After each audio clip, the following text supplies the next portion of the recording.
చూస్తే నెల్లూరు జిల్లా ఉలవపాడులో దారుణం జరిగింది. తమ ఇంట్లో పని మనిషిగా పనిచేస్తున్న మైనర్ బాలికపై అత్యాచారం చేశాడు సచివాలయ ఉద్యోగి.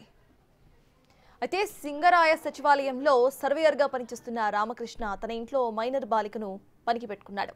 ఇంట్లో ఎవరూ లేని సమయం చూసి బాలికను బెదిరించి బాలికపై అత్యాచారం చేశాడు. బాలిక ఫిర్యాదుతో కేసు నమోదు చేసి దర్యాప్తు చేపట్టారు పోలీసులు.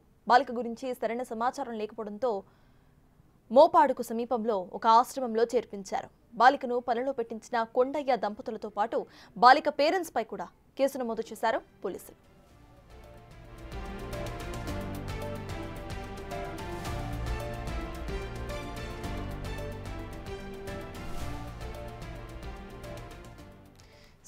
ఇదే అంశంపై పూర్తి డీటెయిల్స్ మా ప్రతినిధి శ్రీనివాస్ అందిస్తారు. శ్రీనివాస్, చెప్పండి, 15 నుండి 20 రోజుల మధ్యలో 3 సార్లు బలవంతం చేసినట్టుగా ఆ లెటర్లో కనిపిస్తోంది. అసలు అక్కడ అప్డేట్స్ ఏంటి? తమ పేరెంట్స్కి ఎప్పుడు కూడా బాలిక ఫిర్యాదు చేయలేదా? ప్రెసెంట్ ఆ బాలిక సిచ్యువేషన్ ఎలా ఉంది? ఇది నెల్లూరు జిల్లా ఉలవపాడు మండలంలో చోటు చేసుకున్నటువంటి దారుణమైన ఘటన. సచివాలయంలో పనిచేసేటువంటి ఒక ఉద్యోగి తన ఇంట్లో మైనర్ బాలిక చేత పనులు చేయించుకోవడం ఒక నేరం అయితే, అదే బాలికపై అత్యాచారానికి పాల్పడడం మరీ దారుణమైనటువంటి విషయం. సుమారు 13 సంవత్సరాల వయసు కలిగినటువంటి మైనర్ బాలికపై ఇంట్లో ఎవరు లేని సమయంలో సుమారు 3 సార్లు అత్యాచారం చేయడమే కాకుండా బాలిక పైన శారీరకంగా దాడులు కూడా చేసినట్టుగా తెలుస్తుంది. అయితే ఆ బాలిక దాడులకు తట్టుకోలేక భయపడి ఇంటి నుంచి పారిపోవడంతో పక్కనే ఉన్నటువంటి చాగొల్లు గ్రామానికి చెందినటువంటి ఒక మహిళ ఆ బాలికను చూసి ఆ బాలిక పరిస్థితి వివరాలను అడిగి పోలీసులకు అప్పగించడం జరిగింది.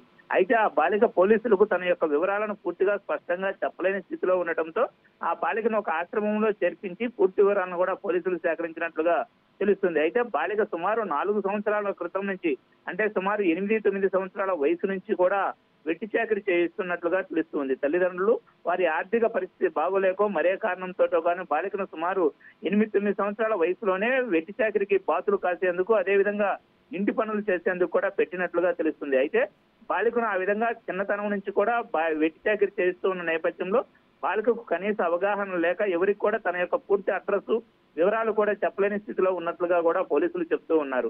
అయితే ఆ బాలిక చేసినటువంటి ఫిర్యాదు మేరకు వైద్య పరీక్షలు నిర్వహిస్తున్నట్లుగా కూడా తెలుస్తుంది. అంతేకాకుండా ఎవరైతే నిందితుడు సచివాలయ ఉద్యోగి ఉన్నాడో అతన్ని ఇప్పటికే అదుపులోకి తీసుకున్నటువంటి కందుకూరు డిఎస్పీ తనదైన శైలిలో కూడా విచారిస్తున్నట్లుగా తెలుస్తుంది. అయితే మైనర్ బాలికను సుమారు 4 సంవత్సరాల నుండి కూడా సుమారు 8-9 సంవత్సరాల వయసు నుంచి కూడా ఆమె చేత వెట్టి చాకరీ చేయిస్తున్న నేపథ్యంలో ఇటు తల్లిదండ్రులు మరియు ఆమెను వెట్టి చాకరీకి ఉద్యోగంలో పెట్టుకున్నటువంటి 2 కుటుంబాలకు చెందినటువంటి వ్యక్తులపైన చైల్డ్ యాక్ట్ ప్రకారం కేసులు నమోదు చేయడమే కాకుండా అత్యాచారానికి సంబంధించి పోక్సో కేసును కూడా నమోదు చేయనున్నట్లుగా తెలుస్తుంది. అయితే ఇప్పటికైతే కేసు విచారణ దశలోనే ఉంది. పూర్తి వివరాలను త్వరలోనే తెలియజేస్తామంటూ పోలీసులు కూడా దాటవేత ధోరణిలో ఉన్నట్లుగా తెలుస్తుంది. సప్తాజ్. Thank you Srinivas.